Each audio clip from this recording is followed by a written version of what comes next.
Time now for sports on 104.7 The Cave. Here's Ned Reynolds.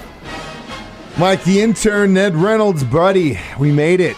End of the week. Thank God. This one. Woo! But hey, at least it's fall. We get a couple days of fall before it turns to winter, and it's all ruined.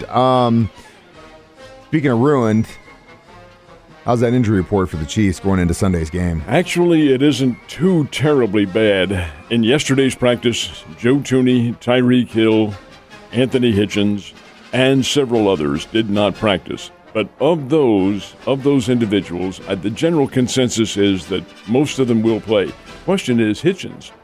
He was seen with his arm in a sling yesterday. Now, he is still, in all honesty, he's still listed on the first team depth chart that they put out. But I don't see how he can take that arm out of a sling when he has it's apparent nerve injury. And you know what that is? You've cracked your funny bone. Oh, God, it's the worst. And that's what it is. That's what he injured. Just constant funny bone pain. Oh, my God. When you've injured it in this nature with a concussion like that, I don't mean concussion to the head, I mean a concussion from force, that lingers for a long time. So if he's able to get out there and play grabbing runners, I should say, and blocking and things like that, I'd be surprised. Yeah, I think this might just be a case of smoke and mirrors from the coaching staff for not playing their hand until the last possible second, which, not surprised, because that's kind of how they do it. But yeah, I kind of figured, and I think everyone kind of knew that was going to happen since Reed kind of addressed how it would work if he wasn't in there already, because that's, and I'm sure the other coaches know that as well too. So things are looking good. Hopefully they're just getting Hill some rest. Thuney can play with the club.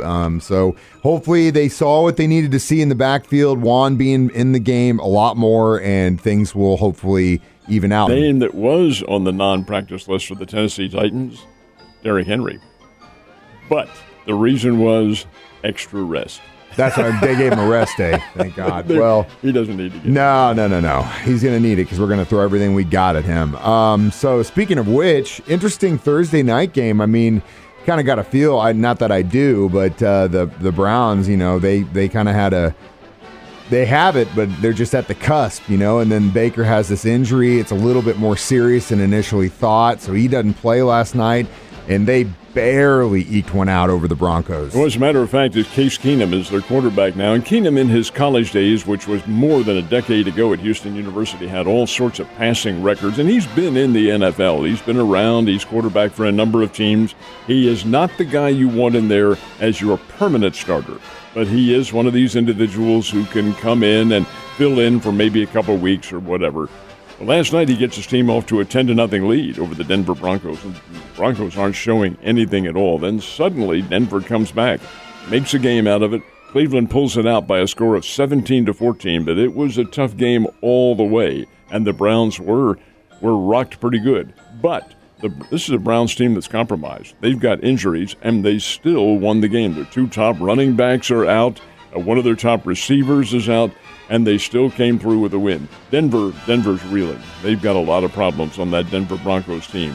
At first, they were off to a good start, but I think that was mirrors right there. Yeah. They're not really that good. Well, I'll tell you, I feel less bad for the Broncos fans than I do for the Browns fans. Let's talk high school football. Most teams have either had their homecoming games or are having their homecoming games, and that usually means kind of about the halfway point of the season. Which just blows my mind. It feels like we just started it, but that's where we're at. What are some of the marquee games tonight? Well, we have a number of them, and this is the end of it. This is the end of the regular season tonight. This is game number 9 for all of them, and after this, the district playoffs begin starting next week. So there are a number of very good contests. The big one is down in Nixa, and Nixa is playing Carthage. These are two really good state-ranked teams who are among the tops in the entire state, not just here. Carthage has really blitzed through their schedule, undefeated, beaten everybody, and they're a good ball club.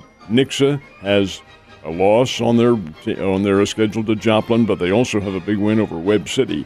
And the Nixa team is very good. I've done a couple of their games this year, and they're skilled. This will be a terrific football game. That'll be the marquee game for the last game of the regular season. The real stuff. And that's not to denigrate anything during the regular season, because this is done for seeding.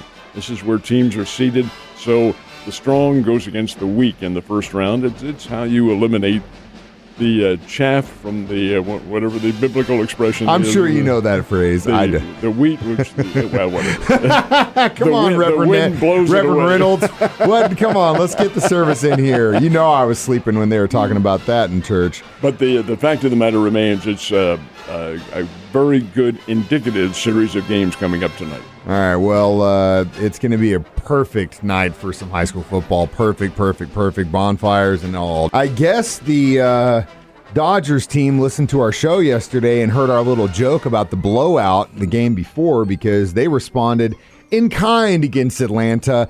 How about 11-2? That was the final score, and Chris Taylor had, of the 11 runs scored, he had 6 driven home by him. Over half the runs driven home by Chris Taylor. Who is Chris Taylor? He had 3 home runs, number 1, but he's the kid who hit that walk-off home run against the Cardinals a couple of weeks ago to knock them out of the playoffs.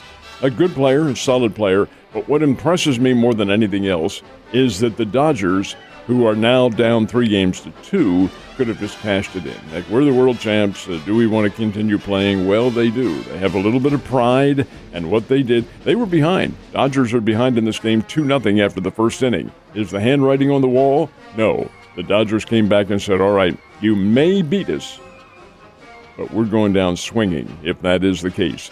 So 11-2 was the final score. What the series does now is take today off and then head to Atlanta for, who knows, maybe 2 more games. We'll find out. The Dodgers have no option. They have to win out. They have to win the final 2 games to get into the World Series and find out who they play. That could be the Houston Astros. The Astros are playing the Red Sox tonight in Houston. All Houston needs is 1 win, and they're into the World Series. So it's getting down to that little boiling point where we find out who the final 2 in Major League Baseball are going to be. Man, it's just crazy. The Boston score too, and they're going to have to go down to Houston and take it from them. Man, that's going to be tough. Playing at Minute Maid Park in Houston is difficult. The Astros usually win down there. They'll have a big and raucous crowd on hand. And, hey, what else do they have to root for there? The Houston Texans are not very good. The Houston Rockets of the NBA are not very good. So they have the Houston Astros. Come on, guys, let's gain some pride for our city, and I think that's what you'll see tonight. I really think Houston, of the 2 teams, is the better one. That's my personal opinion.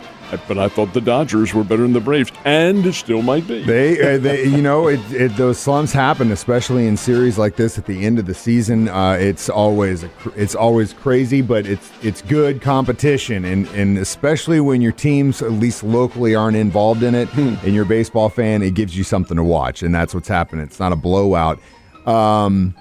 Speaking of which, I'm hoping and praying tomorrow is not going to be a blowout for the Missouri State Bears. I really don't think it will be. The North Dakota State-Missouri State series has been lopsided in favor of North Dakota State. It's an 11-2 margin. They being the Bison of North Dakota State have won 11 times. The Bears have won 2. But this is a very good Missouri State team that is going up to play a very, very good North Dakota State team. They play in the Fargo Dome in Fargo, North Dakota, where it was 29 degrees yesterday. But this game is indoors, folks. And the Fargo Dome is really a magnificent place to play. It is a huge civic center that's right next to the airport in Fargo, and it seats something over 20,000. It's really a great place. They have a distinct home field advantage up there. And it'll be a tough assignment for the Bears, but Bobby Petrino has himself a pretty doggone good ball club. The Bears have won in Fargo. Art Haynes and I did a broadcast up there a number of years ago when the Bears won at 21-17. It was the first time those teams had played. Now, that was not a real good North Dakota State team. They were 1-7 at the time, but things have changed now. This is the 8-time reigning national champions. They're a very good program. They're number 3 in America. They are undefeated, 6-0, but they are beatable, and I wouldn't be at all shocked if Missouri State doesn't go up there and give them a really tough time. They do. That means the decision is in, and they are the real deal for sure. So good luck, Bears. Hopefully they can get a dub tomorrow. I will definitely be watching. Last but not least, Sunday, Chiefs are in Music City against the Titans. Ned Talk, you guys are going to have mimosas and bloodies starting at 10, aren't you? We're on the air at 10 o'clock. That's our pre-game show here on the Cave 104.7.